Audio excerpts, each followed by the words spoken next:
My name is Neil Rockheim. I'm a trial lawyer. My nickname is the Rockweiler for my unique courtroom style, and I love cross-examination. I love it so much that I started this podcast, the Killer Cross-Examination Podcast. I can't tell you how excited and geeked I am for this episode of the Killer Cross-Examination Podcast. My guest has obtained an acquittal or acquittals in the biggest trial in history. He represented Michael Jackson, the king of pop, the biggest star ever. This is the Killer Cross-Examination Podcast, and my guest is Tom Mesereau. Did you have a feel by the time you were closing the case in the Michael Jackson case that you were going to win? I was very positive, but it's hard to just say I'm going to win this in a criminal case where the allegations are so horrific. I mean, remember what these allegations were. They were conspiracy to abduct children, to falsely imprison a family, and to commit criminal extortion. Then you had the molestation allegations, and you also had allegations that a cancer-stricken child was plied with alcohol to prepare that child to be molested. I mean, these were ugly, serious, horrifying allegations. And the emotions surrounding allegations like this, are very, very problematic for a defense attorney as you walk in and try and dispel these things. And you don't know those 12 jurors. You never met them before. They all come from different backgrounds. You tried to read them as best you can when you were in selection, but you don't know who's going to dominate, who's going to have more stamina in the deliberation room, and there's so many imponderables. So to say I got this one is something rarely. Are you watching the jurors during the trial, or are you focused on the witness, or are you? I find myself, for whatever reason, when I'm in trial, I somehow have developed the ability to sort of, I feel like to see it all, but I always have somebody there sort of watching what I'm not really focused on at that moment. How about you? Well, I do what you do. I also look over periodically, not in any intense way. You don't want to offend anybody or make anyone uncomfortable. You don't want to be that guy, the lawyer, staring at one of the jurors like this. I don't think that's a good idea. But I certainly look at them from time to time, and especially if the prosecution is examining a witness. You're looking at the witness, you're looking at the jury, you're looking back at the witness. When you're focused asking your questions, I don't turn and look at the jury very much. I really don't. When the jury returned when they came back, when it was announced how long was the jury out? They were out 8 days. So did that 8 days, did that embolden you? Because there's all the old wives' tales about what lengthy deliberations mean versus not versus questions. Did you engage in any of that sort of self-punditry? You're always waiting on edge for something to happen, whether it's a question, whether it's a verdict, whatever it is. This was a 5-month trial, so to have them out for a week really suggested they were looking over everything very carefully. I never read too much into it. I'll tell you a story you may not know. The jury started deliberating on a Friday. They went through the whole next week, and the following Monday came back with their verdict. The Saturday after the Friday they went out to deliberate, the prosecution had a victory party at a local restaurant where all the investigators and the DAs and the police officers, the sheriffs, were having a great meal and drinking. And I thought it was bizarre that they would have the temerity to do that in the middle of jury deliberation. But again, you asked me about the Jackson case. Remember, this was the most watched trial in world history. Yes, it was. And during those 8 days of jury deliberation, the media were trying to spin a conviction. So the major networks were showing, at least every couple of hours, they were showing the jail cell they said he was going to go to. They were talking about what his life would be like in jail, what time he would have to get up and what he would have to eat and what books he could read and who could visit him. And I mean, in my opinion, the media's attempt to prejudice the jury while they deliberating was outrageous. So you never know what all this craziness will do to a jury. So was I confident? I was. As I said before, I severely cut back on the number of witnesses we were going to call. I mean, when the prosecution rested, I had had so many good days on cross-examination. I had to give serious thought to whether we even put on a defense. But you And I did put said, on a defense in the case. we did. I came to the conclusion that we would probably hang if we rested and didn't put on a defense, that we had to really tell our story and address some of these horrible allegations by the prosecutors. So I decided to put on a defense, even though that's always risky because your witnesses are now subject to cross-examination. And there were very good prosecutors in the case. But in the middle of our case, I said to myself, we're doing awfully well. And I think this jury is getting tired. And I think it's time to cut our list short, get this to the jury. And unfortunately, I was correct. The prosecution put on a very short rebuttal. I considered putting on some type of rebuttal and didn't do it, and got it to the jury after about 4.5, 5 months. Alan Dershowitz. That's right, you heard me correctly. Alan Dershowitz is my guest on this week's episode of the Killer Cross-Examination podcast.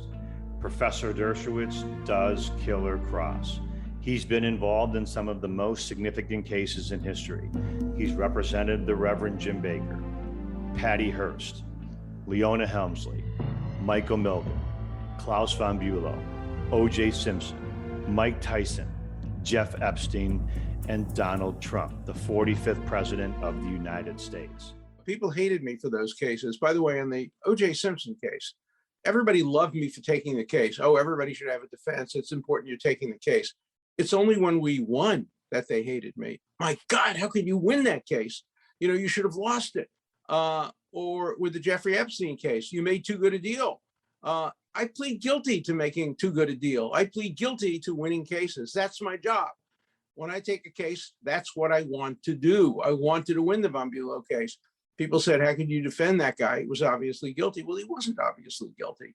And people do that all the time. But none of the hatred directed at me for Patty Hearst, for von Bülow, for any of those other cases, Mike Tyson, Mike Milken, compare at all with the venom and the hatred directed against me and my wife and my family by left-wing Democrats, people who live in Martha's Vineyard, people who I've helped their kids get into college. I've defended their kids at 3 o'clock in the morning when they've been busted for drugs or for drinking. And they just turned against me. Pure McCarthyism. They don't like who I represented, and they assume that I supported the person I represented. I voted against Donald Trump both times. I didn't much like Jeffrey Epstein. I never socialized with him once the case was over, but people associate you with your clients and blame you for that. The Epstein case was the worst because one of the women that was involved with Jeffrey Epstein decided to get revenge against me for being too good a lawyer, and also use me to earn some money and falsely accuse me of having sex with her. Fortunately, she admitted to her best friend that she never met me and never heard of me and was pressured into doing it by her lawyers. And fortunately, she wrote in her own manuscript that she had never met me, and she wrote emails making it clear she never met me. Somebody had to say to her, oh, Alan Dershowitz, you should include him in your book. He's very famous. He did Reversal of Fortune. They made a movie about that. She had never heard of me, but nonetheless, she accused me falsely. I think I've been vindicated on that, but it took a large toll on me and my family to be accused of something like that. You know, I'm the kind of person who never deviates. I've been married to my wife. Yesterday was our 35th anniversary. And, you know, during the time that I knew Jeffrey Epstein, I had sexual contact with one woman, namely my wife. But people wanted to believe the opposite because I'm a defense lawyer. And people who hate me for defending Trump were happy to believe that I must have done something that I was accused of with regard to Epstein. So, you know, F. Lee Bailey once said to me, you know, the difference is in England, criminal defense lawyers are knighted. In America, they're indicted. Now, he wasn't indicted, but he was disbarred. And I, of course, he felt like he took a real beating. He did. Politically and socially over the OJ case. He did. I don't know if you know that, but I had the pleasure, the honor of interviewing him on this podcast. Just lost your video for a second. Yeah, that's what happens when the alarm goes off. I had the pleasure of interviewing him. I think maybe a month and a half before he died. And it was a real honor. And he shared that he felt like he had taken a real beating publicly and personally after the OJ case. Like but there's a big difference between what he did in the OJ case and what I did. I never want to speak ill of Lee. I was very close to him, and but Lee honestly believed that OJ was innocent and put his credibility on the line, asserting OJ's innocence. I don't think a criminal defense lawyer should do that. I think a criminal defense lawyer should stick to defending his client in court. And in only the most extreme and rare case should he express a personal view. And when you express a personal view about the innocence of a client, you're leaving your role in some ways as a criminal defense lawyer, and you're becoming a person who is subject to criticism for your own personal views. You're not appropriately subject for criticism for defending somebody in court. But I think it's somewhat different if you take it outside of court and don't talk about the fairness or the due process or proof beyond a reasonable doubt, but assert categorically that you think he didn't do it. And so Lee was a very courageous guy, and he believed that honestly till the day he died. And so he was willing to incur the wrath of critics by saying that, but that's not necessarily the appropriate role of a lawyer, and it's not the way I handle cases. Helen Mirren portrayed my guest in the 2013 HBO made-for-TV film Phil Spector that detailed the defense of Phil Spector in his first trial for the murder of Lana Clarkson. My guest is superstar lawyer Linda Kenney Baden. Linda, welcome to the Killer Cross-Examination podcast. How would you characterize your style in the courtroom? So how did it begin, and how do you think it has evolved and changed, if it has, to this point today? Quite frankly, my style really has not changed from when I was a prosecutor. I believe in talking to the jury. Okay. I believe, first of all, going back, I believe that jury selection is the most important part of any trial, that you win or you lose a case in jury selection, that you could pick the best jury, that you think, but if it's not the right jury for your case, okay, and they're not going to listen to what you're going to say, you can't win the case. You've lost it already. You could have a great jury for your case and do something in the courtroom that will cause you to lose a case, but you have to pick that right jury. You have to pick a jury, or at least some of the jurors are going to listen. And going back to Phil Spector, we had identified one person who we thought would, under no circumstances, convict Phil Spector. And when that person got into that jury box, we actually cut short our jury selection at that point. It said, jury's fine, Your Honor. Okay, I know the tactic. So having done that, what was the tactic? Just verbalize that for me and for people who are listening. What was the rationale for cutting short the jury selection at that point? Because we know that that person that was in that jury box was not going to buy the prosecution evidence, that they were not going to find the prosecution evidence compelling or proof beyond a reasonable doubt. And therefore, rather than using the other challenges which lawyers get to remove people from the jury, we said, nope, we agreed, we're not going to use them anymore. The prosecution had said the jury is fine, and we now say the jury is fine, Your Honor, and we have the one jury that if all goes wrong, will make sure that Phil Spector was not convicted.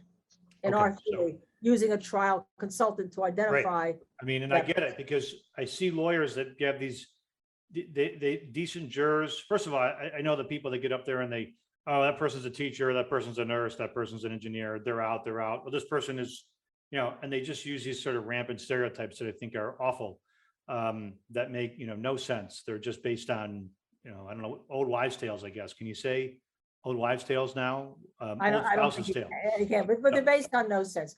I cringe when people say they don't like jury consultants. I cringe when people say, oh, I don't have the money for focus groups, or I don't want to use a focus group. My heart, I can pick a jury. I just cringe, because the reason why my clients have not been convicted is because I use a jury. I am pleased today to be joined by Mark Geragos. If you're a lawyer, or you are or you've read Page 6, or you've read any LA paper, magazine, if you follow virtually any rapper, celebrity, actress in the last 20, 30 years, you'll know that Mark Geragos is considered to be the go-to criminal defense lawyer. And I think he's actually become really the go-to litigator for many of these celebrities. You destroyed a couple of, I think it was Modesto police officers who had taken the stand and were trying to take a container and claim that it had been used to create some cement anchors. Right. And you turned out, if I know, tell me about that. And you were a little snarky when you were cross-examining on, you were smiling like you were now, but were you snarky? Were you a little sarcastic? There were two instances where I got a little snarky. One was right after the judge, this is not even the foreman during deliberations. Halfway through the trial, he removed another juror, who was obviously pro-defense at that point in the trial. And I may have lost my cool in chambers when he did that over my objections. So he told me to go outside and cross-examine this cop. And I think I did say something snarky, and the judge realized this was not going to be a good day and recessed immediately. The other one was a officer, a detective, who clearly had excised from a report of an interview that Lacey had been at the warehouse, and that I caught him in that, and that was what people say was an aha moment, where you saw a cop or a detective who clearly had monkeyed around with evidence and reports, and the prosecution looked bad. They also did another thing, or I did another thing in the opening. They had gotten a judge to sign off on warrants by declaring in their affidavits that they had watched, Scott had given a statement, and they called him a liar and said that he had watched the TV show the morning before. Well, when we went through and watched the TV show, we subpoenaed the records and everything else. Sure enough, Scott had accurately described what he had seen. The cops had either been deliberately non-truthful, or were just completely negligent. And so we showed that in the opening statement as well, which was part of our theme, that they had a guy they wanted to convict. They weren't interested in actually solving the case. That was the theme of our defense in that case. There are a handful of lawyers, probably even only 2 or 3, that really need no introduction, but are entitled to an introduction. Growing up, there were certain figures in the legal system that I admired, that I looked up to. And I've said this, that if there were lawyer baseball cards, my next guest, his baseball card would be untouched. It'd be in plexiglass. It'd be behind a security area and be in a safe, and nobody could touch it. Our guest today is F. Lee Bailey. Lee, tell me, I'm going to ask you some names. So just tell me what so Nathan Lane played you in the series on, what was it, on HBO? And people Netflix? like O.J. Simpson on Fox. On Fox. What did you think of Nathan Lane's portrayal of you? I thought he did a good job. I thought he got exactly the right words. He ended his cross with, and all of them. And Nathan Lane is a nice guy. What irritated me was that the people at Fox knew that I was hostile to their project, even though I thought that taking down Shapiro was a barrel of fun. There were a lot of false things that were meant to convince the public O.J. was guilty, which is just cheap journalism. But Nathan, I liked. He played me. Christopher Plummer has played me. A young lawyer played me years ago and got killed 2 days later in a Porsche. I mean, I've been around the park when it comes to alter egos, and I've been played by some lawyers I thought was so bad, I wouldn't let them in the courtroom. Do you guys have a few more minutes for me to ask you a couple more questions, or? Okay. Marcia Clark. Marcia Clark was certainly not the right person in the right place at the right time. Now, there's an anomaly here which no one has ever sorted out. This case was to be tried by Bill Hodgman. Bill Hodgman was the top guy in the office, probably administratively, but he tried some cases. And he had some kind of medical event just before trial. No one knows what it is. We assume maybe cardiac related. And the case fell in Marcia's lap, and the police department groaned. Because Marcia Clark can be as nasty as a bottle of vinegar poured in your martini. But I do not believe that Marcia has ever shown a great deal of skill, and had been a witness that you could have cross-examined and turned upside down. And the defense really didn't have any of those. I'm not sure Marcia could have done the job. Now, I wouldn't pick on her, except she was nasty to me. She was. I don't forgive anybody for anything except being nasty to me.